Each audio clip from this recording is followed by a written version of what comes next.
नमस्कार दोस्तों, हम आपको भगवान विष्णु की बहुत सुंदर कहानी सुनाने वाले हैं। एक समय की बात है, किसी नगर में एक सेठ और सेठानी रहते थे। उनके कोई संतान नहीं थे। भगवान की कृपा से उनके घर में धन धान्य की कोई कमी नहीं थी। सेठानी भगवान विष्णु की अटूट भक्त थी। रोज उनकी पूजा सेवा करती, उन्हें भोग लगाती, उसके बाद ही खुद भोजन करती थी।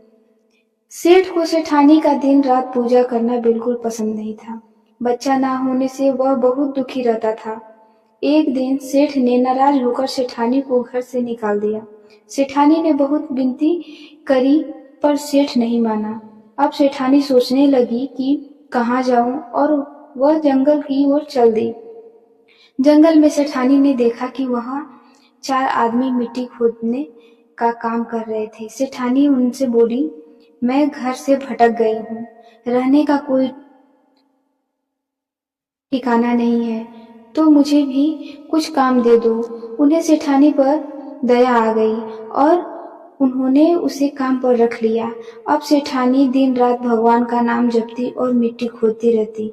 कभी कभी भगवान भी इंसान की परीक्षा लेता है। यह समय सेठानी की परीक्षा का था। मिट्टी खोदने से सेठानी के हाथों में बड़े बड़े छाले पड़ गए। तेज गर्मी में काम करने से सर के बाल भी उड़ गए। उसकी ऐसी हालत देखकर वो 4 आदमी बोले, बहन, लगता है तुम किसी अच्छे घर की महिला हो। तुम्हें काम करने की आदत नहीं है।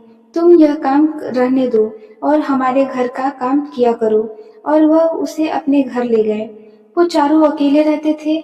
खाना बनाना तो उन्हें आता नहीं था।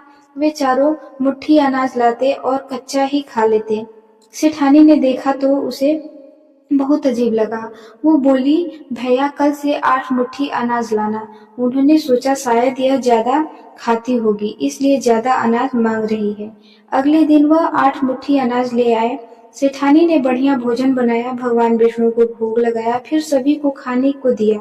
सब बोले, बहन, ऐसा स्वादिष्ट भोजन हमने आज तक नहीं खाया था। सेठानी बोली, भगवान का भोग है तो स्वाद तो होगा ही। अब 4 आदमी सगी बहन की तरह सेठानी का ख्याल रखते। अब सेठ जी के घर में सेठानी के जाने के बाद बुरा समय आ गया।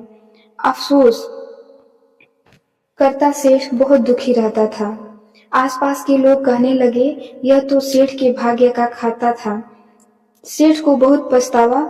एक दिन वो सेठानी को ढूंढने चल पड़ा और उसी जंगल में पहुंचा जहां वे 4 आदमी मिट्टी खोद रहे थे। सेठ उन्हें देखकर बोला, भाई, मुझे भी कुछ काम दे दो। उन्होंने उसे काम पर रख लिया। मिट्टी खोदने से सेठ के भी हाथों में छाले पड़ गए और सर के बाल भी उड़ गए। सेठ की ऐसी हालत देखकर वो चारों उसे अपने घर ले गए। सेठानी घूंघट में थी तो सेठ को देख नहीं पाई।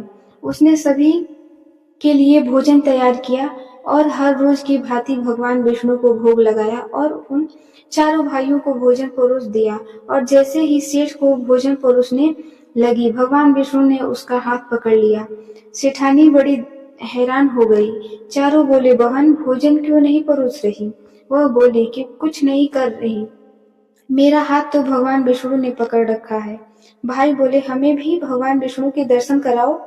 उसके बाद उसकी प्रार्थना पर भगवान विष्णु सबके समक्ष प्रकट हो गए। सभी ने दर्शन किए। सेठानी ने घूंघट उठाया तो सेठ और सेठानी ने एक दूसरे को देखा। सेठ ने अपने किए कि भगवान विष्णु से क्षमा मांगी और सेठानी को अपने साथ चलने को कहा। भाइयों ने बहन को बहुत धन देकर विदा किया। अब सेठानी के साथ सेठ भी भगवान विष्णु की पूजा करने लगा और इसके परिणाम से उसका घर फिर से धन ध्यान से भर गया। और कुछ ही समय के बाद घर में भगवान विष्णु की कृपा से पुत्र रत्न की प्राप्ति हुई। हे भगवान विष्णु, जैसे कृपा सेठ और सेठानी पर आपने की, वैसे ही सभी के ऊपर करिएगा। जय श्री हरि विष्णु।